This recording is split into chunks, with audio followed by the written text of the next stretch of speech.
नमस्कार, मैं हूं राजेश पिपलोदिया और इस वक्त आप एक बार फिर से देख रहे हैं दोपहर न्यूज का खास कार्यक्रम ज्योतिष शंका और समाधान।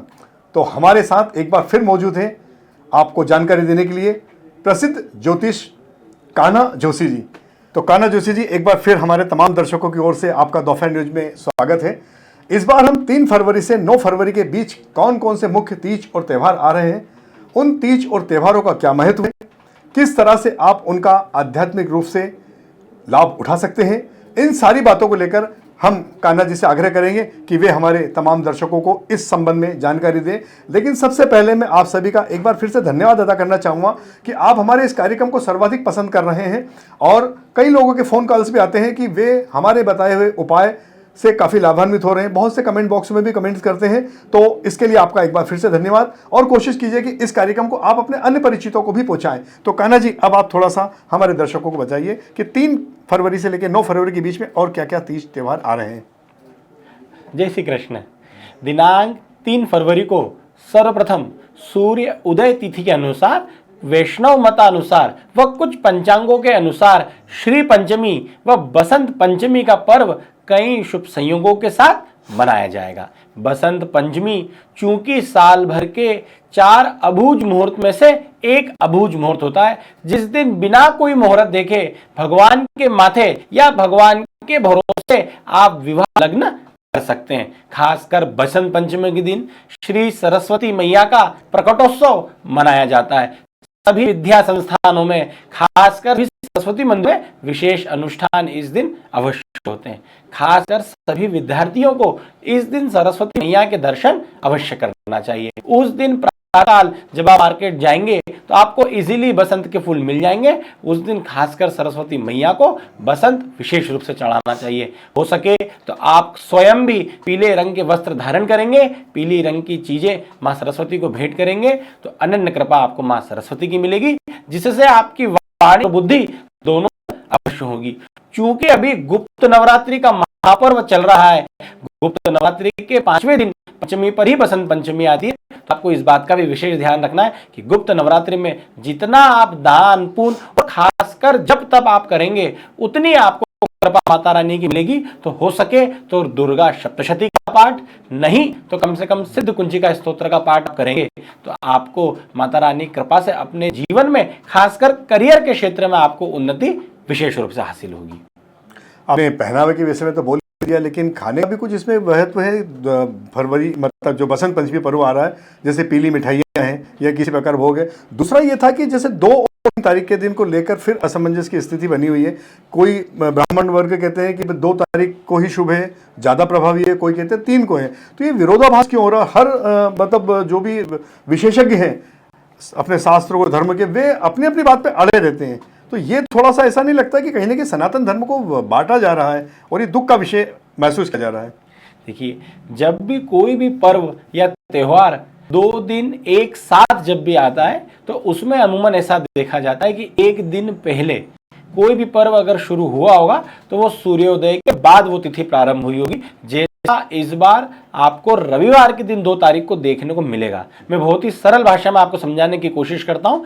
दिनांक 2 फरवरी को जब पंचमी तिथि स्टार्ट हो रही है तब तक सूर्योदय हो चुका होता है। चतुर्थी में सूर्योदय होगा, इसलिए जो वैष्णव मत अनुसार है उस दिन पंचमी तिथि नहीं मानेंगे, वो लोग रविवार के दिन चतुर्थी का पर्व मानेंगे। वहीं शैव संप्रदाय के लोग या जो लोग सूर्योदय तिथि के अनुसार नहीं चले वो लोग रविवार के दिन बसंत पंचमी का पर्व बनाएंगे। वहीं अगले दिन सोमवार को चूंकि जब सूर्योदय हो रहा है, सूर्य जो तिथि देख रहे हैं उस दिन सुबह पंचमी तिथि रहेगी, इसलिए वैष्णव मतों के अनुसार चलने वाले सारे श्रद्धालु उस दिन बसंत पंचमी का पर्व मनाएंगे। तो मेरा ये पर्सनल एक्सपीरियंस रहा है कि हम किसी भी संप्रदाय को गलत साबित नहीं कर सकते।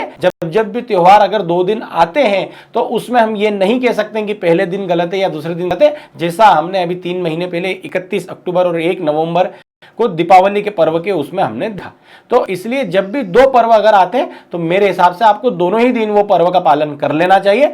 जिस दिन ज्यादा बड़ा पर्व है उस दिन विशेष रूप से आप ज्योतिषी उपाय करें, पूजन पाठ करें व व्रत करें। ये 3 तारीख को जो बसंत पंचमी पर्व पड़ रहा है, ये दिन में कितने बजे तक लागू रहेगा? उसके बाद फिर शायद छठ की तिथि लग जाएगी कि शाम तक रहेगा, क्या है इसका? नहीं, सुबह प्रातःकाल सूर्योदय पर, जैसे मैंने कहा, दिनांक 2 फरवरी को जो है प्रातः 10 बजे के बाद पंचमी तिथि प्रारंभ हो जाएगी, जो कि पूरे दिन और पूरी रात्रि रविवार के दिन रहेगी। वहीं सोमवार के दिन सूर्योदय के पश्चात 2 घंटे तक रहने के बाद बसंत पंचमी का पर्व समाप्त हो जाएगा और वहीं से षष्ठी तिथि लग जाएगी। मैं इसी को आगे बढ़ाऊंगा। इसीलिए अगले दिन मंगलवार को 4 फरवरी के दिन जो है सप्तमी तिथि रहेगी, क्योंकि षष्ठी तिथि पंचमी के साथ सोमवार को ही खत्म हो गई है।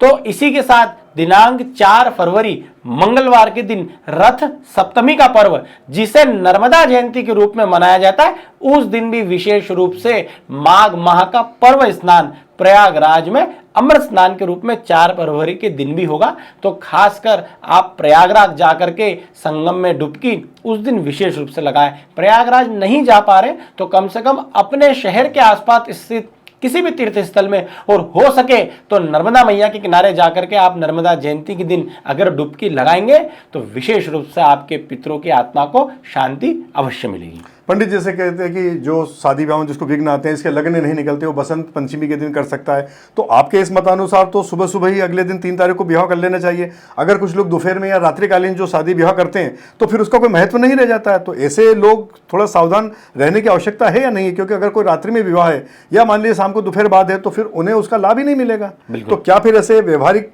उनके जीवन में कहीं ना कहीं कुछ कठिनाइयों का भी सामना करना पड़ सकता है उन्हें? क्या लगता है आपको?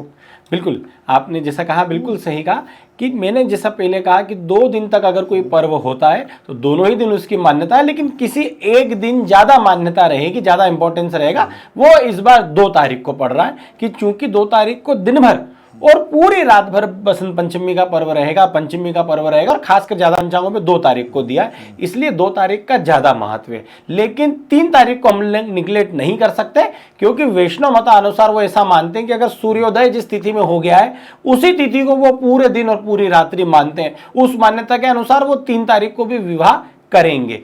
चूंकि पूरे साल भर में 4 ऐसे अबूझ मुहूर्त होते हैं, जो कि सबसे शुरुआत में जनवरी के महीने में, माघ के महीने में बसंत पंचमी का पर्व आता है। ठीक उसके 3 महीने बाद अप्रैल महीने में अक्षय तृतीया का पर्व आता है, जिसे आखा तीज कहा जाता है। ठीक उसके 3 महीने बाद जुलाई माह में भडली नवमी का पर्व आता है, और ठीक उसके 3 महीने बाद नवंबर या अक्टूबर के एंड में देव उठनी एकादशी का पर्व आता है। ये 4 मुहूर्त विवाह की दृष्टि से अबूझ माने जाते हैं। बसंत पंचमी, आखा तीज, भडली नवमी और देव उठनी एकादशी, इन चारों तिथियों में बिना कुंडली मिलान किए, बिना मुहूर्त दिखाए आप किसी भी लड़के व लड़की का विवाह अगर आप करना चाहते हैं तो इन चारों दिन में आप अबूझ मुहूर्त में भगवान के माथे, भगवान के भरोसे आप विवाह कर सकते हैं। तो भाई जिसे भी अगर शादी विवाह के बंधन में बनना हो तो वो कृपा करके 2 फरवरी के दिन ही अपनी वैवाहिक रस्म पूरी कर ले तो काफ़ी लाभप्रद रहेगा।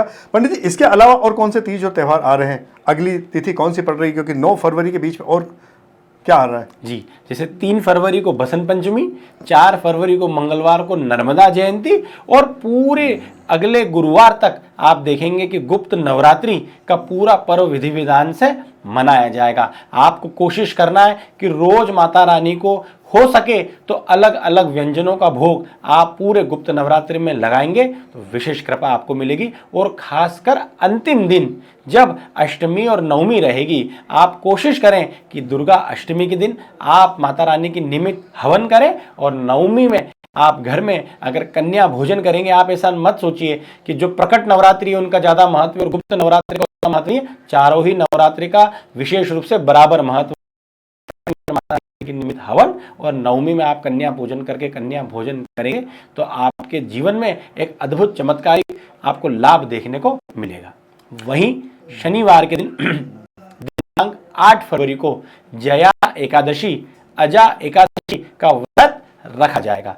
जया एकादशी, जैसा आपको नाम से समझ में आ रहा है कि इस दिन खासकर कोई भी व्यक्ति श्री कृष्ण के निमित्त अगर एकादशी का व्रत रखता है उसको जीवन के सभी क्षेत्रों में जय विजय विशेष रूप से हासिल होती है। तो अगर आप किसी भी फील्ड में या खासकर करियर में, पढ़ाई में अगर फेल हो रहे हैं, कई दिनों से आप फेल्योर को फेस कर रहे हैं, तो इस दिन विशेष रूप से आप 8 फरवरी को एकादशी का व्रत विशेष रूप से रखेंगे तो आपके निश्चित रूप से जय विजय आपको अवश्य होगी। एकादशी के व्रत में एक बात का आपको ध्यान रखना है कि किसी भी व्रत में आप भोजन कर सकते हैं, अन्न ग्रहण कर सकते हैं। एकादशी के व्रत में आप अगर व्रत कर रहे हैं तो आपको अन्न बिल्कुल ग्रहण नहीं करना है, आपको केवल फलाहारी पदार्थों से ही अपना व्रत उस दिन एकादशी के दिन खोलना है। और अन्न आपको अगले दिन रविवार को प्रातः द्वादशी तिथि सूर्योदय के पश्चात आप कभी भी अपना व्रत अन्न से, खासकर प्रातः काल में खोलेंगे तो आपको विशेष कृपा श्री कृष्ण की अवश्य मिलेगी। तो फिलहाल आप गुप्त और नवरात्रि सहित अन्य पर्वों का लाभ उठाइए और शीघ्र ही हम अगले एपिसोड के रूप में आपसे फिर मुलाकात करेंगे। तब तक के लिए हम आपसे नमस्कार कहते हैं। साथ ही आपको एक बार फिर बताना चाहूंगा कि अगर पंडित जी से आप व्यक्तिगत रूप से कोई चर्चा करना चाहते हैं, कोई सलाह करना चाहते हैं, कुंडली दिखाना चाहते हैं, अन्य और कोई विस्तृत जानकारी लेना चाहते हैं, तो हमारे कार्यक्रम के दौरान ही इनका मोबाइल नंबर भी हम इस पर प्रसारित कर रहे हैं। आप किसी भी समय पंडित जी को फोन लगा सकते हैं, लेकिन दिन के समय में। तो ठीक है पंडित जी, एक बार फिर तमाम दर्शकों की ओर से हम विदा लेते हैं। धन्यवाद।